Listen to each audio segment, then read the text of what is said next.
AP BJP అభ్యర్థులపై కసరత్తు పూర్తయింది. ఈ సాయంత్రం లోక్సభ అసెంబ్లీ అభ్యర్థులను ప్రకటించింది బీజేపీ.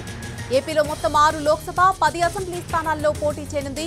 అనకాపల్లి, అరకు, రాజమండ్రి, నరసాపురం, రాజంపేట, తిరుపతి ఎంపీ స్థానాలతో పాటు ఎచ్చర్ల, విజయవాడ వెస్ట్, బద్వేలు, అలాగే పాడేరు, ధర్మవరం, జమ్మలమడుగు, కైకలూరు, వైజాగ్ నార్త్, ఆదోని లేదా అనంతపురం అసెంబ్లీ స్థానాల్లో బీజేపీ బరిలోకి దిగిపోతోంది. రాజమండ్రి నుంచి పురంధేశ్వరి, అనకాపల్లి నుంచి సీఎం రమేష్, అరకు నుంచి కొత్తపల్లి గీత, రాజంపేట నుంచి కిరణ్ కుమార్ రెడ్డి, తిరుపతి నుంచి వరప్రసాద్ ఎంపీ అభ్యర్థులుగా పోటీ చేయబోతున్నట్టుగా తెలుస్తోంది. కాసేపటి క్రితమే బీజేపీలో చేరారు వైసీపీ ఎమ్మెల్యే వరప్రసాద్.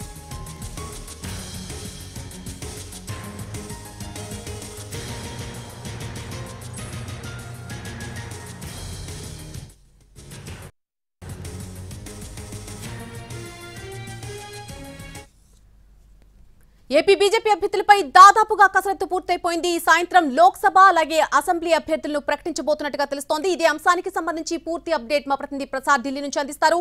ప్రసాద్, ఈ రోజు సాయంత్రం అభ్యర్థులను ప్రకటించే అవకాశం కనిపిస్తోంది. ఏపీలో మొత్తంగా 6 లోక్సభ అలాగే 10 అసెంబ్లీ స్థానాలకు సంబంధించిన అభ్యర్థులను ఈ రోజే ప్రకటించే అవకాశం కనిపిస్తోంది. పూర్తి అప్డేట్ ఏంటి? రెండు కీలకమైన నిర్ణయాలు, మార్పులు చేర్పులు జరిగాయి. ఒకటి, నరసాపురం లోక్సభ స్థానం నుంచి గతంలో అనుకున్నట్టు ఏ పేర్లు కాకుండా కొత్తగా రాష్ట్ర బీజేపీ కార్యదర్శి శ్రీనివాస వర్మకు ఆ స్థానాన్ని కేటాయించడం జరిగింది. ఇకపోతే మరీ ముఖ్యమైన విషయం, ఇప్పటి వరకు కూడా కేంద్రంలో కీలక పాత్ర పోషించినటువంటి వైఎస్ చౌదరి, సుజనా చౌదరి ఈసారి రాష్ట్ర రాజకీయాల్లో కీలకమైనటువంటి క్రియాశీలకంగా పనిచేయబోతున్నారు. ఆయన విజయవాడ లేదా కైకలూరు శాసనసభ స్థానం నుంచి పోటీ చేసేందుకు బీజేపీ అధిష్టానం నిర్ణయం తీసుకుంది. ఆ మేరకు బీజేపీ అధిష్టానం ఆదేశాల మేరకు రాష్ట్ర రాజకీయాల్లోకి వెళ్లేందుకు వైఎస్ చౌదరి కూడా తన అంగీకారాన్ని తెలిపారు. ఆ మేరకు విజయవాడ స్థానంలో శాసనసభ స్థానం నుంచి లేదా కైకలూరు శాసనసభ స్థానం నుంచి వైఎస్ చౌదరి పోటీ చేయబోతున్నారు. అదేవిధంగా ఇప్పటివరకు చేసినటువంటి పరిణామాల్లో నరసాపురం లోక్సభ స్థానానికి కొత్తగా శ్రీనివాస వర్మ పేరును ఖరారు చేయడం జరిగింది. ఇకపోతే రాజమండ్రి నుంచి పురంధేశ్వరి, అనకాపల్లి నుంచి సీఎం రమేష్,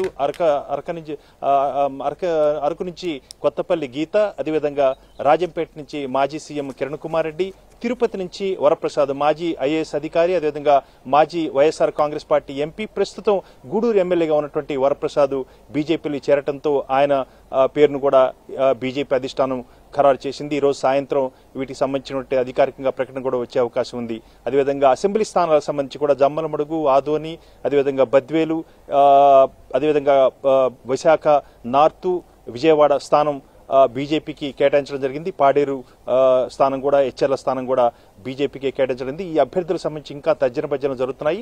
ఆఖరి నిమిషంలో దీనికి సంబంధించి కూడా నిర్ణయం తీసుకుని అమెరికా అధికారికంగా ప్రకటించే అవకాశం ఉంది.